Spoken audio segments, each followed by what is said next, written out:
Le livre de Job, chapitre 7.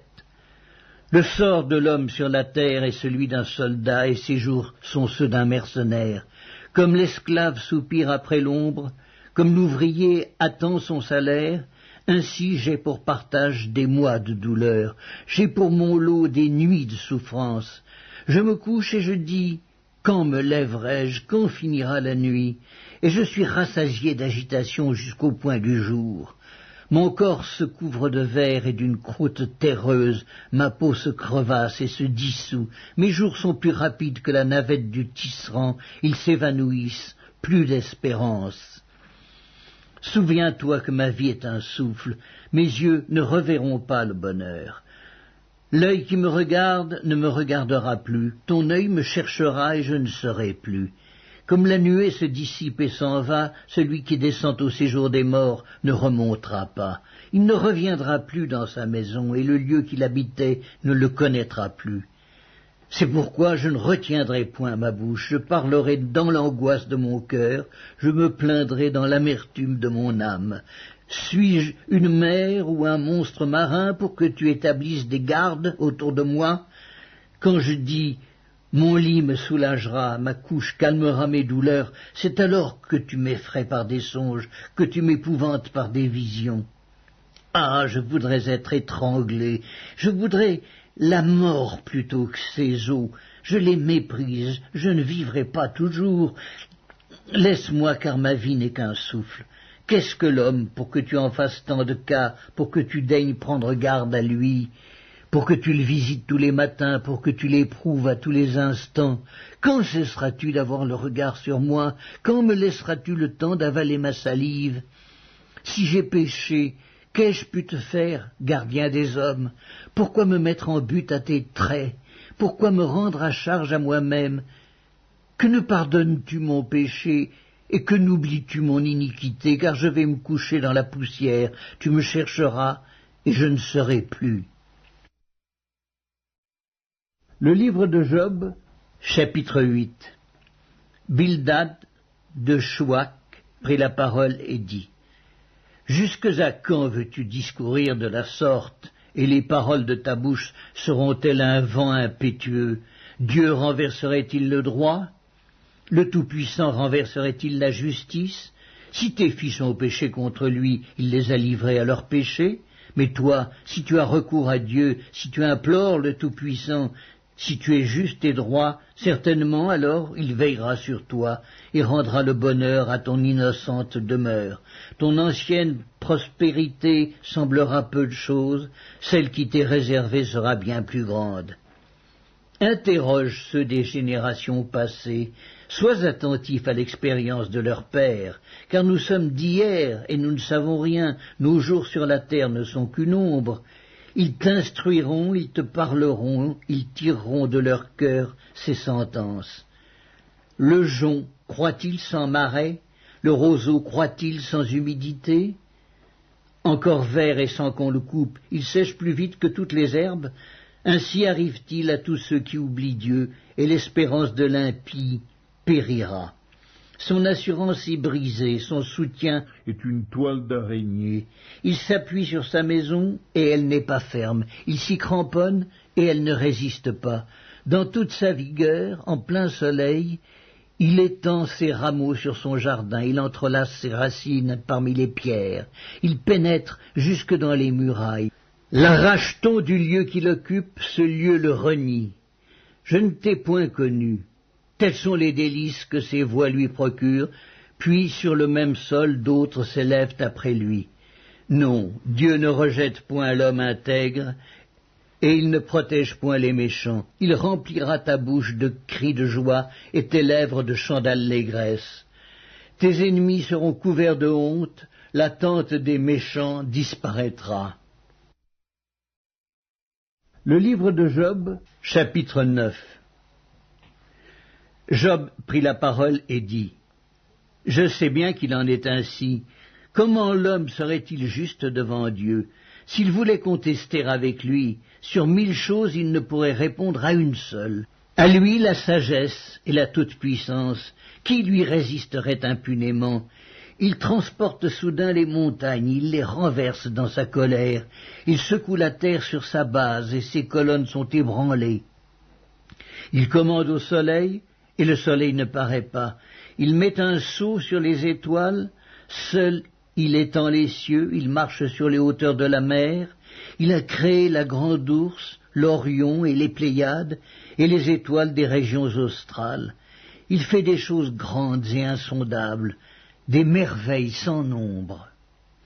Voici, il passe près de moi, et je ne le vois pas. Il s'en va, et je ne l'aperçois pas. S'il enlève, qui s'y opposera? Qui lui dira « Que fais-tu » Dieu ne retire point sa colère. Sous lui s'inclinent les appuis de l'orgueil. Et moi, comment lui répondre? Quelle parole choisir? Quand je serai juste, je ne répondrai pas. Je ne puis qu'implorer mon juge. Et quand il m'exaucerait, si je l'invoque, je ne croirai pas qu'il eût écouté ma voix, lui qui m'assaille comme par une tempête, qui multiplie sans raison mes blessures, qui ne me laisse pas respirer, qui me rassasie d'amertume. Recourir à la force? Il est tout-puissant. À la justice? Qui me fera comparaître? Suis-je juste? Ma bouche me condamnera. Suis-je innocent? Il me déclarera coupable. Innocent, je le suis, mais je ne tiens pas à la vie, je méprise mon existence.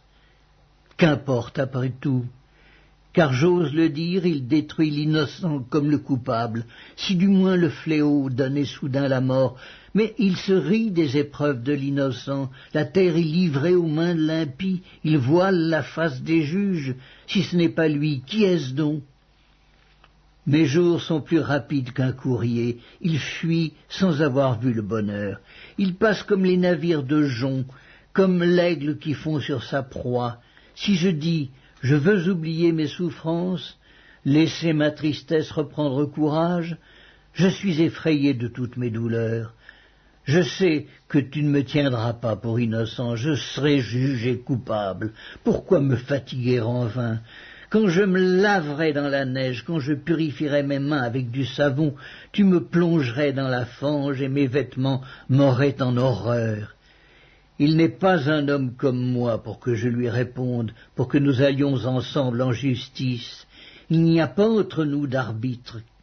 Qu'il pose sa main sur nous deux, qu'il retire sa verge de dessus moi, que cette erreur ne me trouble plus. Alors je parlerai, et je ne le craindrai pas. Autrement, je ne suis point à moi-même.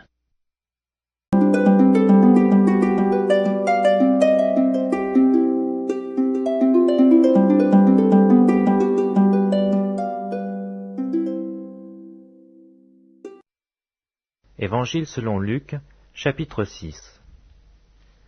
Il arriva un jour de sabbat, appelé second premier, que Jésus traversait des champs de blé. Ses disciples arrachaient des épis et les mangeaient, après les avoir froissés dans leurs mains.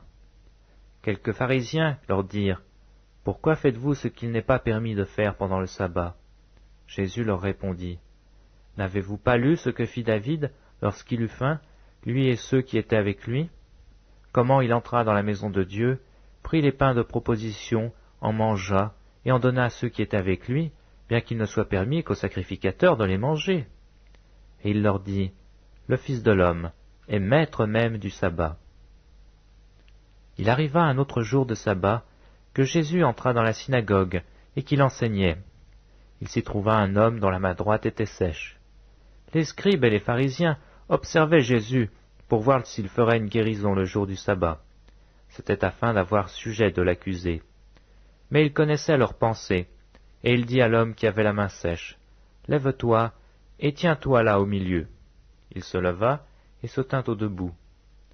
Et Jésus leur dit, « Je vous demande s'il est permis, le jour du sabbat, de faire du bien ou de faire du mal, de sauver une personne ou de la tuer. » Alors, promenant ses regards sur eux tous, il dit à l'homme, « Étends ta main. » Il le fit, et sa main fut guérie. Ils furent remplis de fureur, et ils se consultèrent ce qu'ils feraient à Jésus. En ce temps-là, Jésus se rendit sur la montagne pour prier, et il passa toute la nuit à prier Dieu. Quand le jour parut, il appela ses disciples, et il en choisit 12, auxquels il donna le nom d'apôtres. Simon, qu'il nomma Pierre, André son frère, Jacques, Jean, Philippe, Barthélemy, Matthieu, Thomas, Jacques fils d'Alphée, Simon appelé le Zélote, Jude fils de Jacques, et Judas Iscariote, qui devint traître.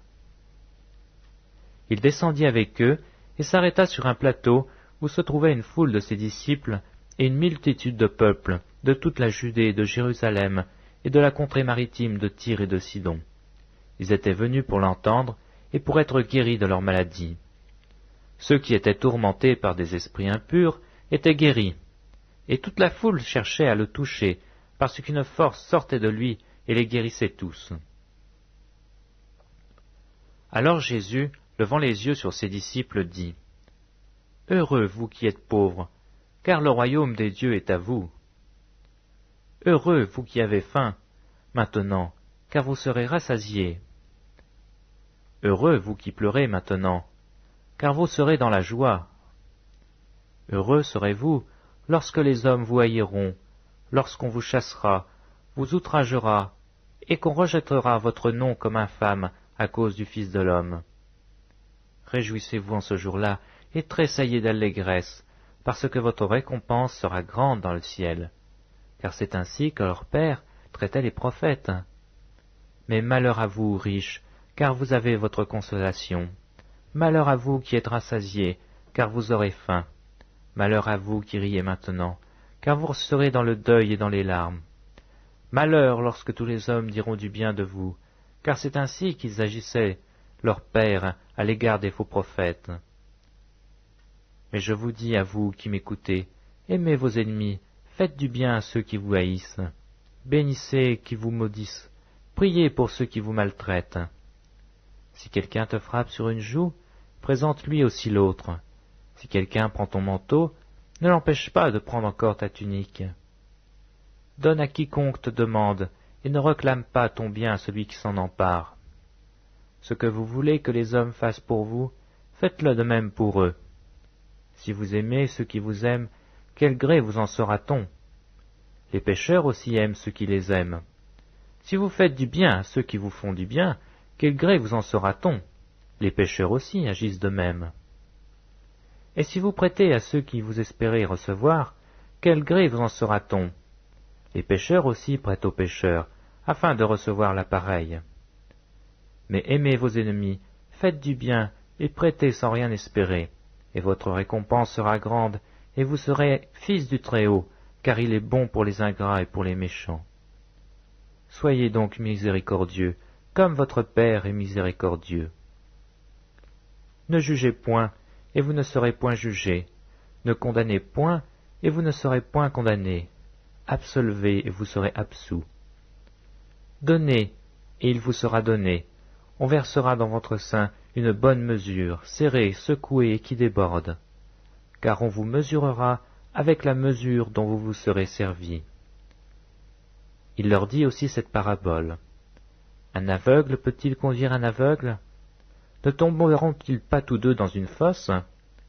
Le disciple n'est pas plus que le maître, mais tout disciple accompli sera comme son maître. Pourquoi vois-tu la paille qui est dans l'œil de ton frère, et n'aperçois-tu pas la poutre qui est dans ton œil? Ou comment peux-tu dire à ton frère, « Frère, laisse-moi ôter la paille qui est dans ton œil, toi qui ne vois pas la poutre qui est dans le tien ?» Hypocrite, ôte premièrement la poutre de ton œil, et alors tu verras comment ôter la paille qui est dans l'œil de ton frère. Ce n'est pas un bon arbre qui porte du mauvais fruit, ni un mauvais arbre qui porte du bon fruit. Car chaque arbre se connaît à son fruit. On ne cueille pas des figues sur les épines, et l'on ne vendange pas des raisins sur des ronces. L'homme bon tire de bonnes choses du bon trésor de son cœur, et le méchant tire de mauvaises choses de son mauvais trésor, car c'est de l'abondance du cœur que la bouche parle. Pourquoi m'appelez-vous Seigneur, Seigneur, et ne faites-vous pas ce que je dis? Je vous montrerai à qui est semblable tout homme qui vient à moi, entend mes paroles et les met en pratique. Il est semblable à un homme qui, bâtissant une maison, a creusé bien avant, et a posé le fondement sur le roc. Une inondation est venue, et le torrent s'est jeté contre cette maison, sans pouvoir l'ébranler, parce qu'elle était bien bâtie. Mais celui qui entend et ne met pas en pratique est semblable à un homme qui a bâti une maison sur la terre sans fondement. Le torrent s'est jeté contre elle, aussitôt elle est tombée, et la ruine de cette maison a été grande.